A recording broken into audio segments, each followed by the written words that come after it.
Urwanda kimwe mu bihugu bito cyane muri Afrika ariko gifite abantu benshi ugereranyije n'ubuso bwacyo, dore ko ubuso bwa kilometero karibu 26,338 rubasha kwihanganira kwakira no gutunga abaturage barenga miliyoni 14,539,341 nk'uko byatangajwe n'ibarurishamibare. Ubundi u Rwanda rugaragazwa n'imiterere y'imisozi, imirambi n'ibiyaga, bigatuma cyitwa igihugu cy'imisozi igihumbi, kikaba igihugu gituwe cyane n'imisozi mito n'udusozi, bityo kikagaragara nk'ikigamiye ku misozi. Nyuma y'ibyo mu mboni ya benshi babona u Rwanda nka Singapore, aho ibyo bidahagije bakibaza igihugu gito nk'iki aho gikora ibyamirenge ku ntenyo kandi kidakungahaye no ku mitungo kamere na mike. Gusa mu nsinzi y'imiturirwa y'igitangaza yongeye kuzamura ibendera ry'u Rwanda ku ruhando mpuzamahanga, harimo Kigali Convention Center na Radisson Blu Hotel, inyubako y'imikino y'imyidagaduro ya BK Arena, ukongera haboneka k'inyubako idasanzwe Stade Amahoro. Ibi byose ndetse n'indi mishinga kangari nibyo bituma intyoza mu kureba bavuga ko u Rwanda 2030 ruzaba rwarateye ikirenge mu cya Singapore.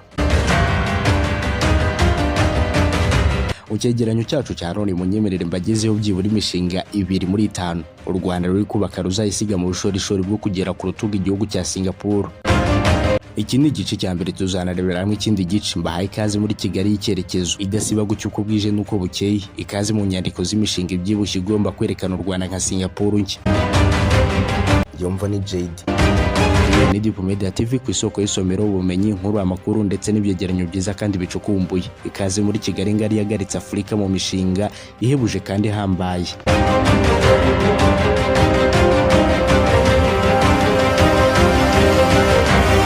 Mbafitiye imishinga 5 myiza ku Rwanda nk'uko nari maze kubibabwira. Gusa kubera igihe n'ingengabihe yacu, twateganyije ko mu cyegeranyo cya none mu gice cya mbere ngiye kubabwira byibura imishinga 2. Mu kindi gice nzababwira n'indi isigaye. Twese ku mwanya wa 5 turasanga ushinga Inzovu Mari, ni umushinga uherereye mu mujyi wa Kigali, umushinga w'igitangaza inyubako y'akataraboneka iherereye mu mujyi wa Kigali, ahawuze Kigali Business Center cyangwa se KBC, imbere ya Kigali Convention Center na Radisson Hotel, ni kuri KN5 Road Kimihurura. Akabantu hamaze kuba igicumbi cy'amahoteli yagutse, iwabo y'ibirori ndetse n'inama byo ku ruhando mpuzamahanga.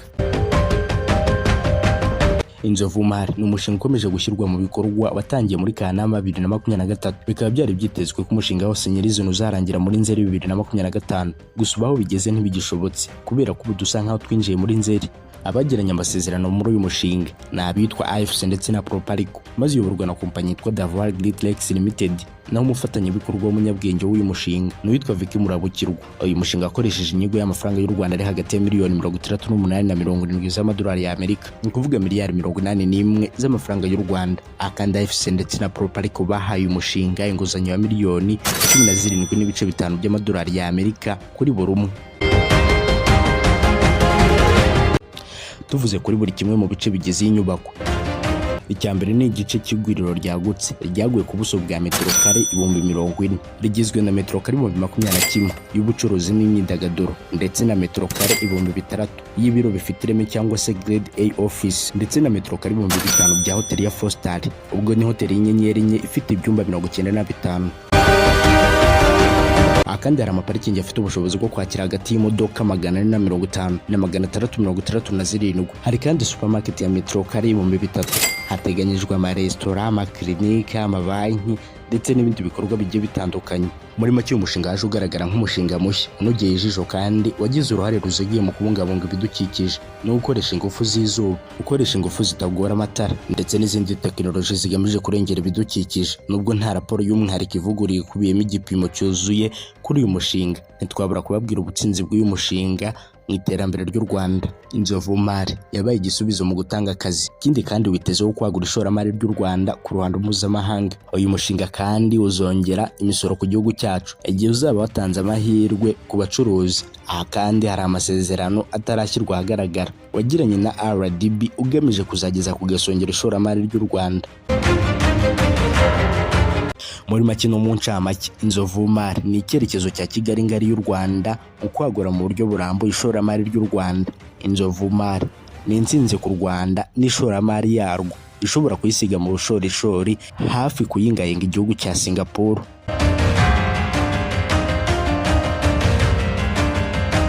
Umushinga wa kane ikaba ari inyubako y'igitangaza izahindura u Rwanda nka Singapore.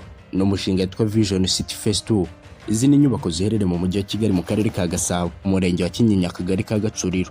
uyu ni umushinga w'igitangaza ukazaba nk'inyongera y'akagari ka Nyarutarama ku ruhande rw'iburasirazuba bw'umujyi wa Kigali. Vision City Phase 2 ntisanzwe na gato kubera ibikuye muri uyu mushinga ngiye kubabwira.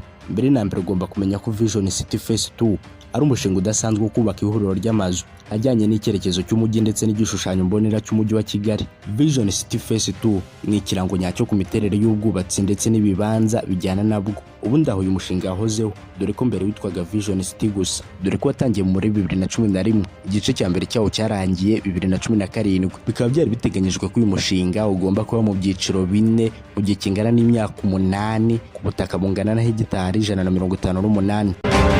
Twitse maze tugaruke ku mushinga wacu wa Vision City Phase 2. Ni umushinga atangiye kubaka ibikorwa bishya mu Gushyingo 2023. Gusa icyiciro kindi mu bikorwa bitandukanye giteganyijwe ni muri Nzeri 2025. Hitezwe ko uyu mushinga uzubakwamo inzu zirenga 1500 zirimo izo guturamo, amagorofa, apartment ndetse n'izindi zigiye zitandukanye. Uyu mushinga ukaba igitangaza kuko nawo uhuriye n'uwa mbere, ubwo ni Vision City Phase 1, dore ko uyikubye inshuro 3 wa mbere. Gusa biragoye gusobanura budget y'uyu mushinga.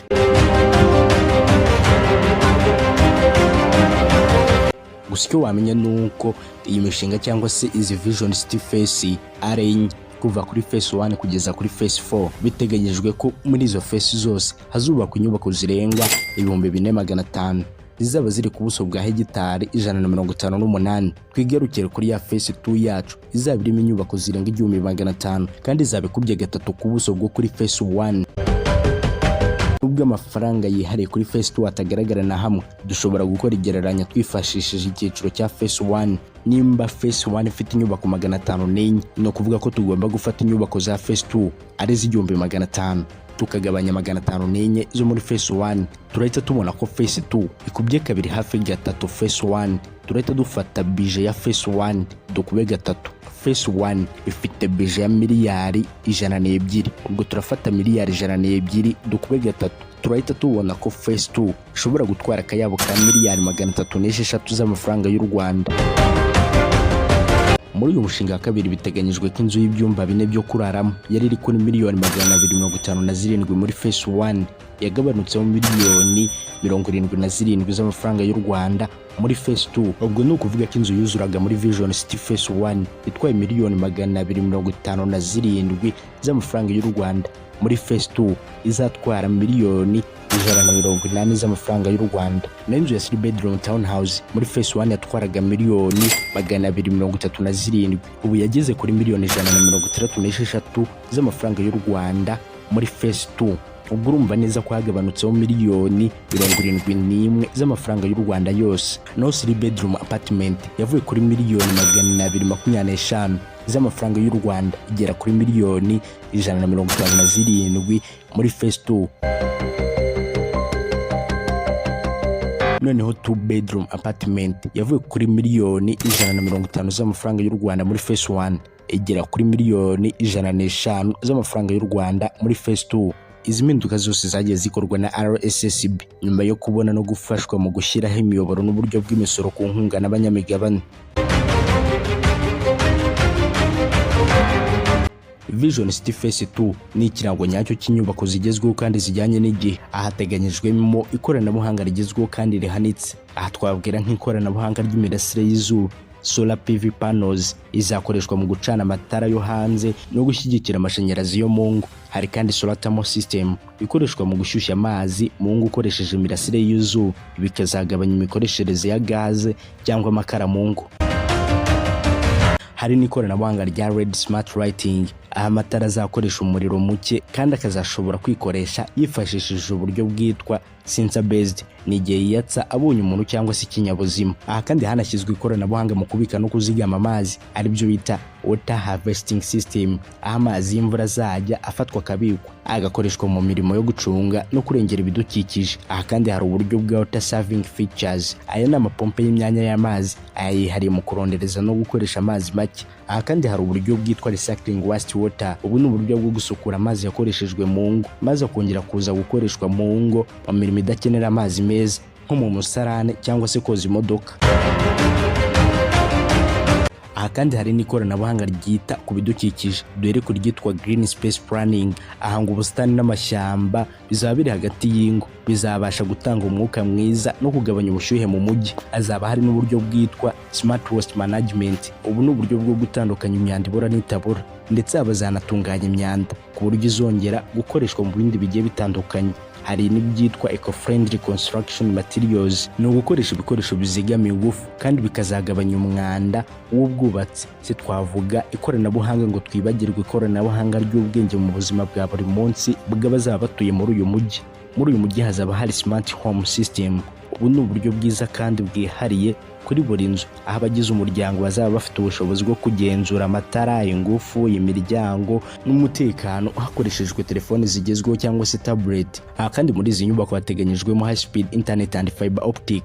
Ubwo ni umuvuduko udasanzwe kuri murandasi kuri buri rugo. Aha kandi kuri buri nyubako hazaba hari CCTV and smart security, kamera z'ubwenge zizahuzwa n'ingo n'ibikorwa remezo byose, hamwe n'uburyo bwo gucunga umutekano mu buryo bw'ikoranabuhanga kuri buri nyubako. Hazaba harimo n'ibikoresho byo mu ngo bisanzwe nk'amashyiga ndetse na firigo, kandi bizahuzwa n'uburyo bwo gucunga ingufu no gutunganya no gutanga amakuru y'imikoreshereze yabyo. Aha kandi hazaba hari n'ibikorwa rusange by'ubwenge nka smart traffic and parking management, aho bari uburyo bwo kuzakoresha sensor mu guhagarika imodoka neza no kugabanya umubyigano. Aha kandi hazaba hari electrical vehicles charging station. Aha ni ahantu imodoka zizakoresha amashanyarazi zizasharijwe. Aha kandi muri uyu mujyi hazaba hari porogaramu zizahuza abahatuye mu buryo bwo kuzamenyekanisha amakuru y'umutekano, serivisi bahabwa n'ubuzima rusange bwabo.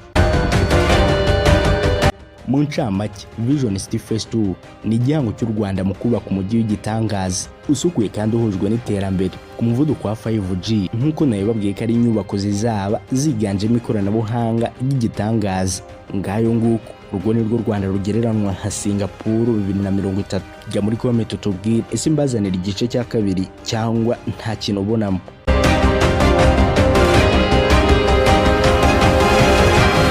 Yumva ni JD. Ndabashimiye, njye mubana umunsi ku wundi ubategurira ibiganiro nk'ibi. Ni JD mbifuriza kurama, gutunga ndetse no guhirwa, guhaha ndetse no kuronka. Kiruta byose Imana igakomeza kubishimira. Iyi ni Deep Media TV, ku isoko y'isomero, ubumenyi, inkuru, amakuru ndetse n'ibyegeranyo bicukumbuye. Ciao dusubire muri video zindi. Nagusaba gukora subscribe niba ari ubwa mbere ugeze kuri uyu muyoboro, utazajya ucikwa n'ibyiza n'ibyegeranyo byiza tubagezaho nk'ibi ngibi.